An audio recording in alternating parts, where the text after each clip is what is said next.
Now, in this segment, here's what we've got. We've got Melissa Malkin is going to be joining us from the Yes on Prop 37 group out of California. And guys, let me know when you got her on the phone, okay? And let me give you the lowdown on what this is all about, because you know that DuPont and Monsanto and all these big food and chemical giants are fighting so desperately hard against GMO labeling that they've already been caught violating, I think it's Stanford University policy with some of their videos. They got caught. They had to pull their ads off the air because it was a violation. They weren't allowed to do that. Well, now, according to a press release I just got this morning from Stacy, who's on the phone with us, from the California Right to Know group for Prop 37, the No on 37 campaign has been caught now fabricating false statements from the FDA. False statements, and then illegally using the FDA symbol on a mailer. Here, there's a shot of it right there. This false statement here, the U.S. Food and Drug Administration says a labeling policy like Prop 37 would be, quote, inherently misleading. That is false. That is fabricated. And they're mailing that out to people in complete violation of all ethics, of even probably law. So we're going to talk to Stacy now to break this down and give you more details on this. Stacy, welcome to the InfoWars Money Bomb. It's good to talk to you again. So good to talk to you, Mike. Thank you so much. Yeah, thank you. Thank you for all that you do. I know you are working just as hard as the crew here is working. Tell us about this latest thing where they're just inventing quotes from the FDA and using the FDA logo. What's the deal? Well, they have no regard for the truth. Absolutely no. The Proposition 37 opposition is, spending almost $1 million a day bombarding California with an ad campaign of deceit and lies, of which this is just the latest example. And as you said, they just stick the FDA logo on their campaign propaganda with a quote that FDA never said and send it out to voters across the state. So why don't they just invent a quote from President Obama and say Obama says GMOs should remain a secret and put the presidential seal on the envelope and mail that out to people? Exactly. I know. I'm wondering if we can get away with, saying that the Department of Defense says GMO labeling is the highest priority for the country and stick their seal on it and send it to voters. Just say it's a matter of national security. I mean, exactly. I mean, it's just incredible. They have no regard. The law is very clear that you are not allowed to knowingly affix a government seal to documents, and it's punishable by up to 5 years in prison. So it's in the hands of the Department of Justice now to see if they want to investigate it and look into it. We're in a fight here to get the truth to California voters and just battling an onslaught of an incredible avalanche of lies. This is the real problem with what's happening. The corruption in America is so off the charts, where you've got people like John Corzine, right, whose organization took billions of dollars from investors like Gerald Celente, and he never got prosecuted, never even got arrested, didn't have to do the perp walk. And is never going to be prosecuted. There's never going to be an investigation. You've got so many issues out there where there's obvious criminal misconduct in other situations where there's just runaway criminality, like the gun running into Mexico, Operation Fast and Furious. And yet nothing ever happens to these people. And what you're bringing up with Prop 37 is really the same thing. It's just runaway, lawless, perhaps outright criminality, and nobody's held accountable. What do you think? That's about right. As you mentioned, they misrepresented Stanford now 3 times, and it's just an incredible situation. I mean, they put this Dr. Henry Miller, who's with the Hoover Institute, right-wing think tank on Stanford campus, in their ads with Stanford's buildings in the background and identify him as an MD at Stanford. Well, he's not. So yeah, they that was got a in lie. trouble for that. Had to take down the ads, reshoot them. Wasn't he just working in an office that was on the Stanford campus? Yes, he works at the Hoover Institute.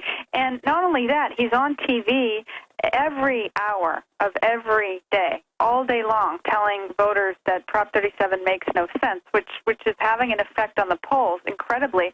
But this guy, most of the commonly decent things that make sense to the rest of us don't make sense to Henry Miller. He is a radical ideologue. He wants to bring DDT He's attacked Rachel Carson. He's written that low levels of nuclear radiation may be beneficial to our health. He wrote a piece about that after Fukushima. I mean, this guy is crazy, and they're putting him in front of California voters saying, trust him. He knows what makes sense and what doesn't, and people are going for it. So we're just shaking our heads saying... Well, Stacey, I think that your opinions are just outlandish. I think we should have some Diet DDT soda. I think we should turn Fukushima into a cancer treatment center where you just walk through there. There you go. And you're cured of cancer. And I think, they should have like DDT shampoo. The world according to Henry Miller. That's the Henry Miller Inc. Exactly. I love that. And a simple label is too scary, but, DDT and Agent Orange and radiation, not scary. But a label we cannot handle. I mean, it's crazy. I think voters are going to see through it. I really do. I think they are starting to get sick of seeing and hearing ads every 2 minutes, starting to question. I did get a phone call today from a woman who said, I haven't paid any attention to Prop 37, but I saw an ad on TV, and I noticed it was funded by Monsanto. Can you get me a yard sign? I don't like Monsanto. Yeah, I mean, isn't it like the world's 10 largest pesticide companies are, in fact, donating money to the No on 37 campaign? That's true. The top 6 funders are the biggest 6 pesticide companies. And here's what's outrageous is 3 of them are European companies that can't grow GMO crops in their own countries.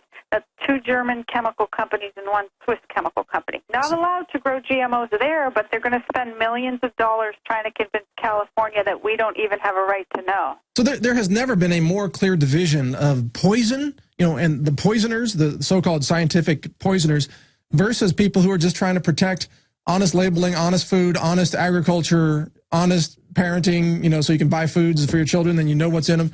There's never been a more clear division. This is the issue of our time. It's the people versus the corporate poisoners. It is, and it's really a true test. Do we have a democracy left in this country? Can a people's movement win out? Or I was thinking about writing a piece. Can 6 pesticide companies, 1 crazy doctor, and pet food really take down a people's movement? And that was Henry Miller's whole thing on TV, was trying to convince people that Prop 37 is confusing because pet food would be labeled. Well, the big sign with the No on 37 campaign is that their ads don't even mention GMO.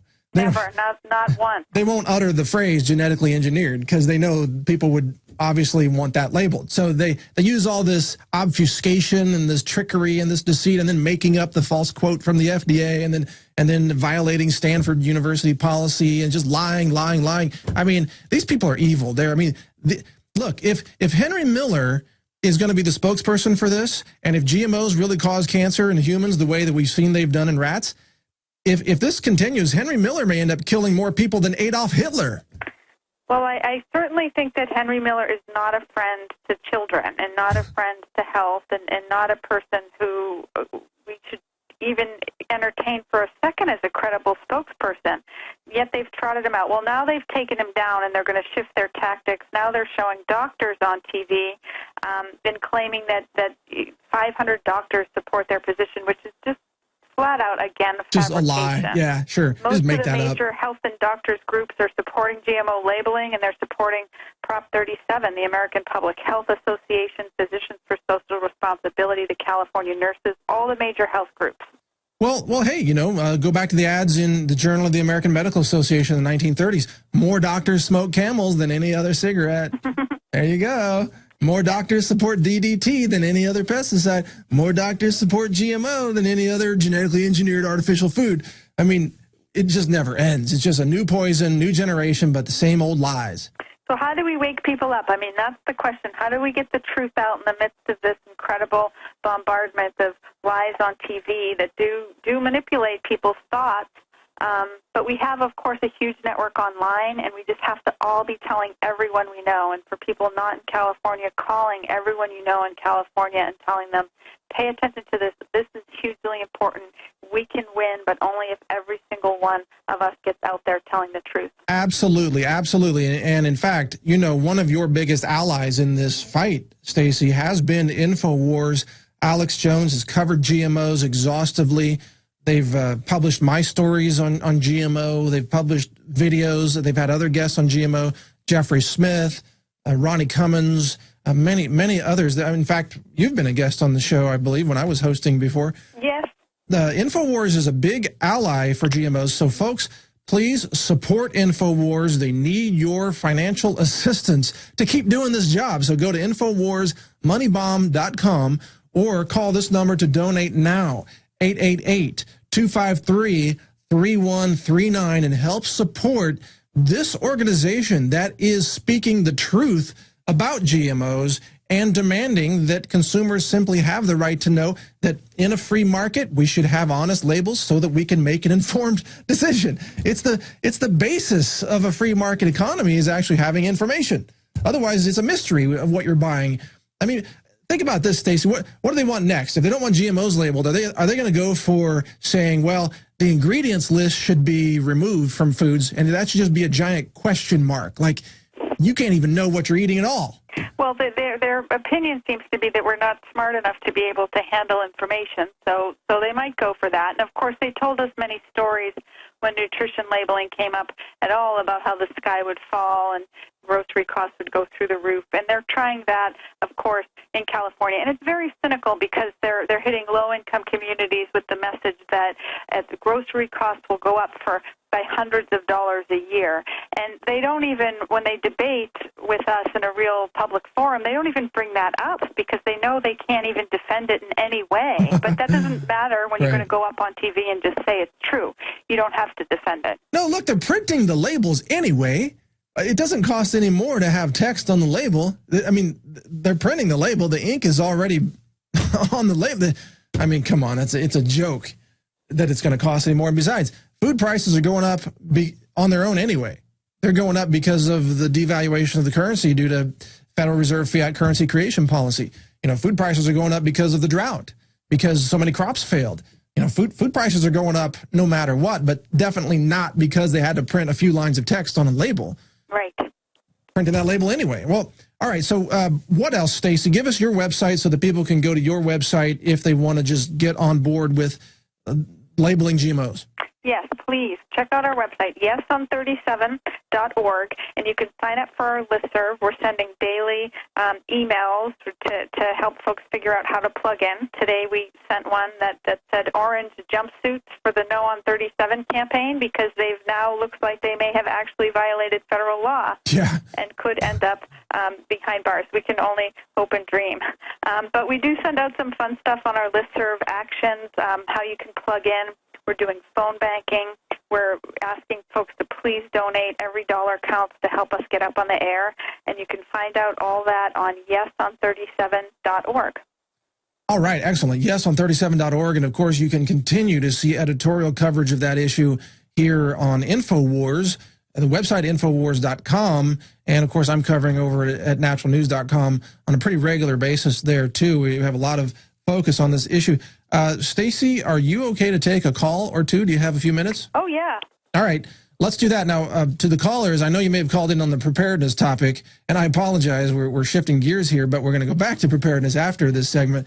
But if you have a question for Stacey, I'd like you to give us that question about food labeling and about GMO and about Monsanto. Let's talk about that. I know we've got, Nicole in Michigan on the line. Nicole, are you there, and do you have a question? Hello, Nicole. All right, Nicole's not with us. Mary in Philly, are you with us, Mary? I am. Hi there, Mary. How you doing? Hi. I'm all right. How are you? Doing good. We've got Stacey with us from the Yes on 37 campaign. You have a question or comment about GMOs? Yes, actually, I'm really happy about how InfoWars has expanded. I've been with you guys for years, and I'm really happy that Alex Jones' message is really starting to, get some speed. But my thing is, I'm an African-American woman, and my issue is getting my community to understand where we are at as a society, as a community, and get them to understand that we have to stop eating these poisons and start supporting things like Proposition 37. And how do I get the message out to them and try to convince them that this stuff needs to happen? Well, let me ask you, Mary, when you talk to people in your neighborhood right now, are they aware of GMOs? Most of them are not. They don't even think about it. Don't. It's not even a consideration. So do you try to teach them about it, and what's the reaction? Absolutely. I try to teach them about it, and usually the answer is it's just food. It's just food. Wow. And it's not. It's not just food. There's just a lack of information. Let me ask our guest, Stacy. Stacy, are there any specific strategies for the African American community to get on board, up to speed on GMOs? Well, a couple of things. I think that GMOs are a mystery to a lot of American consumers of all demographics because we just haven't heard about it. It's been hidden from all of us. And so that is one challenge that we have in California here is just educating people about what genetic engineering is. And we always talk to them about how it's the genetic material of one species being forced into the DNA of another in ways that can't occur in nature. And, you know, one interesting thing that we do see in the polls is that support among the African American community is far, far higher than support among the white community for the proposition. So that's not surprising because the African Americans that I talk to are also very skeptical of vaccines. They know that government-mandated vaccines, I mean, look at the history of vaccine experiments and medical experiments done on black folks. I mean, how much more do you need to know not to trust the system? Yeah, right, and skeptical of corporations and just saying, like, let's give us the choice. So I think, you know, that's a really positive thing. But again, that's just educating that we need to be doing about what GMOs even are and where they are in food. And we do have a lot of info on our website at yeson37.org about, in the facts section about what genetic engineering is, what kinds of foods, and it's mostly processed foods, but we are seeing the first whole foods arrive in supermarkets. For example, there's a new sweet corn that's now on sale in Walmart that's been engineered to actually produce an insecticide within every cell of the corn itself. So it's pesticides not on the food where you can wash it off, but in the food. Yeah. And I think when people find that out, it becomes clear as an example because it's the same corn that we've always had all our lives, only as of this summer, it's not the same corn. It looks the same, but it's this engineered corn that absolutely should be labeled. And if Prop 37 passes, it would just say genetically engineered on the bin. Well, let me go back to Mary, if you're still on the phone. Mary, what would your message be to the other African-American listeners who are trying to do the same thing you're doing and wake people up about GMOs? I'm sorry, could you repeat that? Yeah, what would your message be? There's a lot of people listening and watching right now, many African-Americans, of course. What would your message be to them that they can use to help in their communities and their families to wake people up? I would just say that, at least in my community, we have a history of eating bad already, and this is a new level that is not just, you know, it's transcending all communities, and it's just time to wake up and ensure that the next generation, I mean, I'm a young person myself, and I want to ensure that my younger sisters, my children, are going to be able to eat nutritious food that's going to actually help them be a better person. And that's basically what I would love for my community to really understand. Well, Mary, you seem like a very thoughtful and well-spoken person. I believe that if you hold some meetings and share that message with people, I think a lot of people would listen to you. And so I appreciate your courage and your call today, and I wish you the best in getting that message out. Keep up the good work.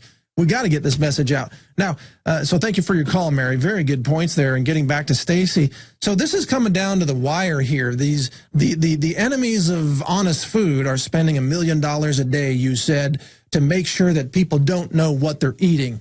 That's an astonishing amount of money. It is. The good news is they can't actually probably really spend much more. I mean, they're already saturating the airwaves. The challenge for us is we've got get enough money to get up on the air, and we do have money to run ads, but it's going to be tough to be competitive. Well, we're sending you a check pretty soon, by the way. Awesome. We've been raising money for you, but it's a drop in the bucket compared to Monsanto bucks. I mean, we can't compete with millions of dollars. You know what? They donated like $6 million just Monsanto, I think, right? Something like that. Yeah, $7 million. They're the largest funder by far. We can't compete, but we can. We need to get at least enough to get our message on the air, and then we have to just be blasting our online networks as much as possible, getting the word out to everyone. And we will. And getting people outside the state to call people that you know in California and talk to them about this. We're going to have a huge phone banking effort, so you can sign up for that on our website. Okay, that's on yeson37.org. And again, folks, support InfoWars, because InfoWars is on board with GMO, the issue of GMO.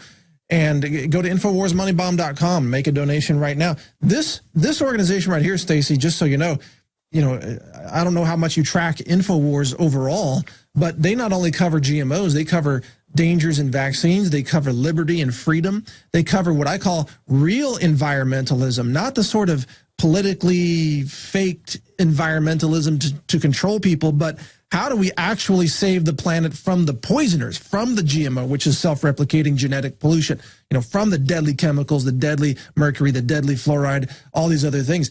Really, InfoWars is legitimate environmentalism, even though a lot of people don't think of it that way. That's another thing that this group stands for.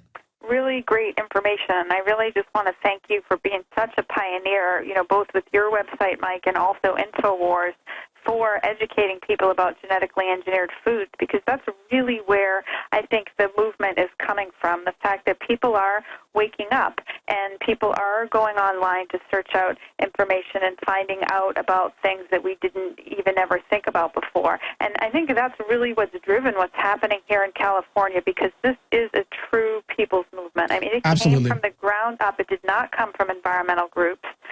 The opposition says it came from trial lawyers. That's ridiculous. It came from moms out on the street petitioning to get this on the ballot, saying, we want to know what's in our food. And these moms, many of them have seen their kids get allergies or get other chronic diseases, and they're starting to do research to say why. Why are so many kids getting sick? And they're finding out information about chemicals, concerns about genetic engineering, and saying, just give us a label. Stacey, we only have a couple minutes left, but I want to ask you that question about environmentalists. Where are the environmentalists on this issue of GMO? They're all MIA on GMO. OMG. That's crazy. But they should be the most outspoken people about the genetic pollution and how that could alter the ecosystems of the planet. But they're nowhere to be heard from. At least, I'm not aware of any big environmental group getting behind GMO labeling or questioning the safety of GMOs or anything. What's going on? Well, we are seeing some major groups come forward. Pesticide Action Network. Oh, that's true, yeah. Yeah, Environmental Working Group is doing great stuff. True. Center for Food Safety. So we are seeing, and, more would be great. Like Greenpeace. Where's Greenpeace on this? Greenpeace has not been doing GMO work in the U.S. for years. They still do in Europe. They've been helping, though, behind the scenes.